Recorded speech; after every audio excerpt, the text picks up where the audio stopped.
വാർത്തകൾ ഇനി ആലുവ ലൈവ്.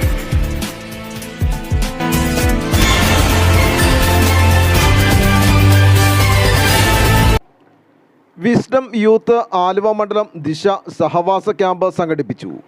നാടും സമൂഹവും തിന്മയിൽ കൂപ്പുകുത്തുമ്പോൾ ഉത്തരവാദിത്തമുള്ള യുവത ഉണർന്നു പ്രവർത്തിക്കേണ്ടതുണ്ടെന്നും യുവത്വം നന്മയുടെ വഴിയിൽ ചലനാത്മകവും കർമ്മോത്സവവുമായി മാറിയപ്പോൾ എല്ലാം സമൂഹത്തിൽ വമ്പിച്ച മാറ്റങ്ങൾ ഉണ്ടായിട്ടുണ്ടെന്നും അതുകൊണ്ട് തന്നെ മാറിവരുന്ന യുവതലമുറയെ വീണ്ടെടുക്കാൻ ഒറ്റക്കെട്ടായി പ്രയത്നിക്കേണ്ടതുണ്ടെന്നും wisdom Islamic youth organisation Aluva മണ്ഡലം കമ്മിറ്റി ദിശ എന്ന പേരിൽ സംഘടിപ്പിച്ച സഹവാസ ക്യാമ്പ് അഭിപ്രായപ്പെട്ടു.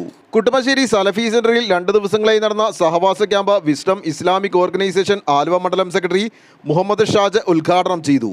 ഇസ്ലാഹി പ്രഭാഷകരായ അബ്ദുള്ള മാനാലി, യൂസഫ് സലാഹി, ഫൈസൽ ഇബ്രാഹിം എന്നിവർ വിവിധ വിഷയങ്ങളിൽ ക്ലാസുകൾ എടുത്തു.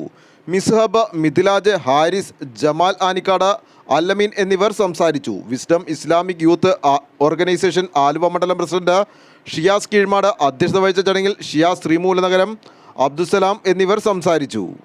ആലുവ ലൈവ് ന്യൂസിനു വേണ്ടി സിദ്ദീഖ് കാരക്കാടിനൊപ്പം സനൂപ് കളമശ്ശേരി.